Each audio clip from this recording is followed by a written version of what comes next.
Politics নিয়ে মাথা ব্যথা নেই সিয়াম আহমেদের।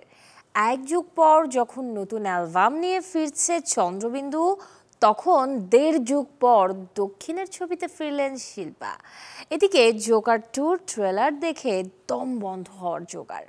ও হ্যাঁ দর্শক, আজ কিন্তু বাংলার মহানায়ক আর হলিউডের ড্রিম গার্লের জন্মদিন। বিনোদন জগতের এমন সব খবর নিয়েই সাজিয়েছি আজকের Walton smart fridge presents entertainment 24। সাথে আছি আমি শাহরিন জেবিন। ফিল্ম পলিটিক্স নিয়ে খুব একটা মাথা ব্যথা নেই নায়ক সিয়ামের। নিজের যোগ্যতার সাথে ভক্তদের ভালোবাসা নিয়েই গড়তে চান ক্যারিয়ার।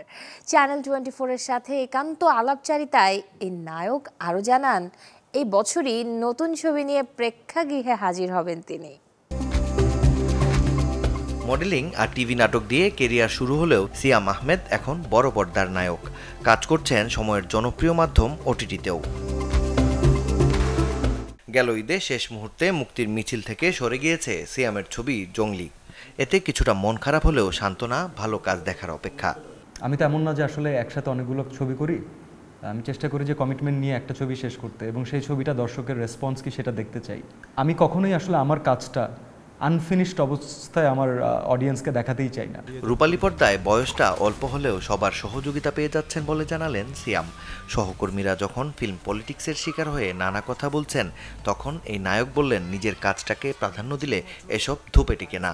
আমি যখন কাজে যাই আমি শুধুমাত্র আমার কাজ নিয়ে ভাবি, আর কোনো কিচ্ছু আমার কাছে যায় আসে না, ম্যাটারই করে না। তবে হ্যাঁ, এটা এমন না যে আসলে এটা কোনো এলিয়েন বিষয়, এটা আমাদের ইন্ডাস্ট্রিতেই আছে। পরপর 2 বার সেরা অভিনেতার জাতীয় চলচ্চিত্র পুরস্কার জেতা এই নায়ক মনে করেন ভক্তদের ভালোবাসাই একজন অভিনেতার জীবনের সবচেয়ে বড় প্রাপ্তি। দর্শকদের ভালোবাসার জন্যই ভালো কাজ করার অনুপ্রেরণা পান সিয়াম। যখন কোনো অ্যাচিভমেন্ট হয়, যদি কোনো পুরস্কার পাই, কাজের স্বীকৃতি পাই, তখন আমার থেকেও দেখা যায় তাদের এক্সাইটমেন্ট বেশি। তো আমি পার্টিকুলারলি ওদের কথা বলবো যে আমার মনে হয় যে ওরা আমাকে প্রত্যেক দিন কাজ করতে, যে আমি বের হই প্রত্যেকদিন, যে সকালবেলা আমাকে ঘুম থেকে উঠতে হয় এবং নতুন কিছু করতে হবে, এই মোটিভেশনটা আসলে ফ্যানদের কাছ থেকেই আসে। গত বছরের সেপ্টেম্বরে বিশ্বের 5 মহাদেশে মুক্তি পায় সিয়াম আহমেদ অভিনীত দেশের প্রথম সাইবার থ্রিলার ঘরানার ছবি অন্তর্জাল। বাংলাদেশ নিয়ে ওদের একটা অনেক বড় প্ল্যান আছে। মাকসুদুল হকিমু, চ্যানেল 24, ঢাকা। এবারে স্মরণ করব বাংলা সিনেমার এক মহানায়ককে। তিনি উত্তম কুমার। 1980 সালের আজকের দিনে এই কিংবদন্তি পাড়ি দিয়েছেন না ফেরার দেশে। 44তম প্রয়াণ দিনে তার প্রতি থাকলো শ্রদ্ধার অর্ঘ্য। তিনি জানতেন তিনি উত্তম হবেন, আর তাই হয়তো নামটা অরুণ কুমার থেকে নিজেই বদলে রেখেছিলেন উত্তম কুমার। বাংলা চলচ্চিত্রে কিংবদন্তি হয়ে ওঠা এই তারকার শুরুর গল্পটা ছিল ব্যর্থতায় মোড়ানো। 1948 সালে দৃষ্টিদান সিনেমা দিয়ে ক্যারিয়ার শুরু করা এই নায়কের টানা 7 ছবি ফ্লপ হওয়ায় কুড়িয়েছিলেন ফ্লপ মাস্টার খেতাব। আমি তো ঠিক টাকার তাগিদে করবার জন্য এখানে আসেনি, এর আগেও টাকার তাগিদে আসেননি। তবে ক্যারিয়ারে ঝড় তোলেন 1953 সালে 74.5 সিনেমায়, যে ছবি থেকে দর্শক পায় উত্তম সুচিত্রা জুটি।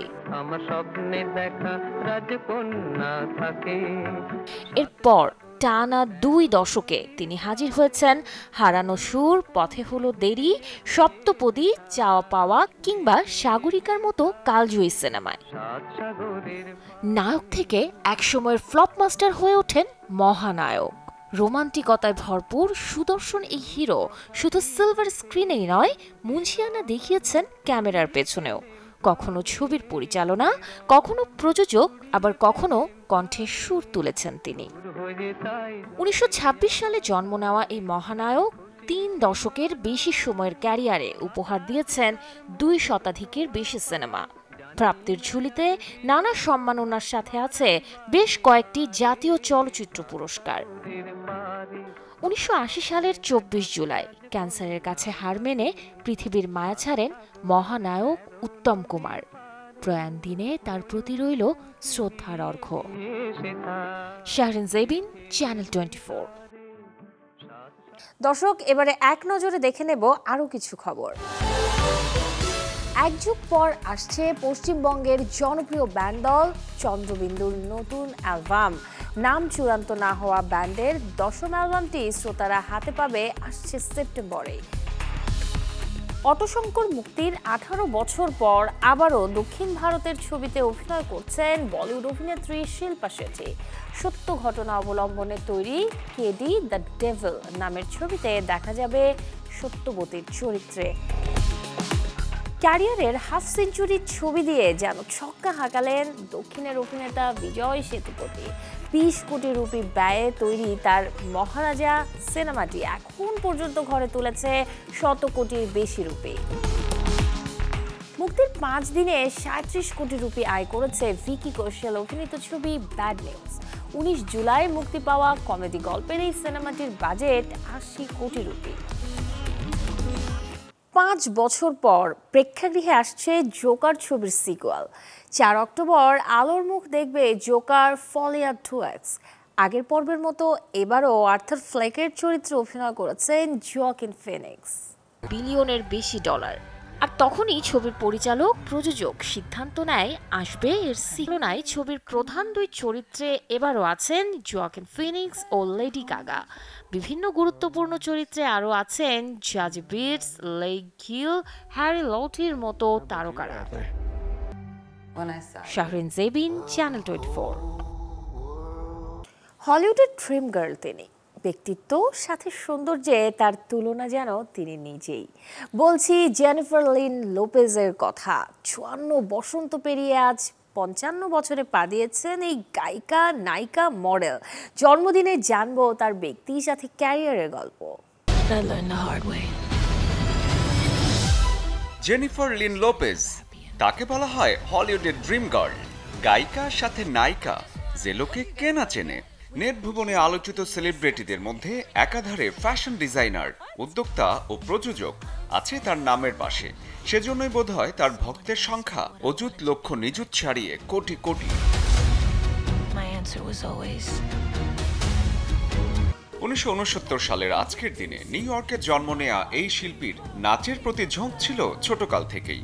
সেই ঝোঁক থেকেই 1986 সালে বিনোদন জগতে শুরু পথ চলা।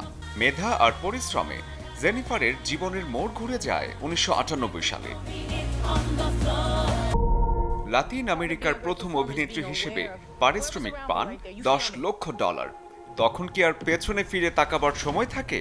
তার পরের বছরই সাফল্য গাঁথায় যুক্ত হয় তার প্রথম গানের অ্যালবাম অন দ্য সিক্স, যা ব্যাপক সাড়া ফেলে চারদিকে। খ্যাতির চূড়োয় পৌঁছে যাওয়া জেনিফার লোপেজকে কিন্তু এখনো দেখে বোঝার উপায় নেই যে তার বয়স পেরিয়েছে 50-এর ঘর। ফোর্বসের 100 শক্তিশালী নারীর মধ্যেও আছে জেনিফার লোপেজের নাম। 2000 সালে গ্র্যামি অ্যাওয়ার্ডসে গ্রিন ড্রেসে গুগল সার্চে ঝড় তুলেছিলেন জেলো। পুরস্কারের ঝুলিতে থাকা অসংখ্য স্বীকৃতির মধ্যে billboard icon award, Michael Jackson vanguard award তাকে করেছে আরও সম্মানিত। Walton smart fridge presents entertainment 24 এর আজকের আয়োজনে বিনোদনের সব খবর জানতে ভিজিট করুন আমাদের ফেসবুক পেজ এবং ইউটিউব চ্যানেলে। কাল ঠিক একই সময়ে আবারও দেখা হবে। সেই পর্যন্ত সবাই ভালো থাকুন, সুস্থ থাকুন, অবশ্যই চ্যানেল 24 এর সাথেই থাকুন।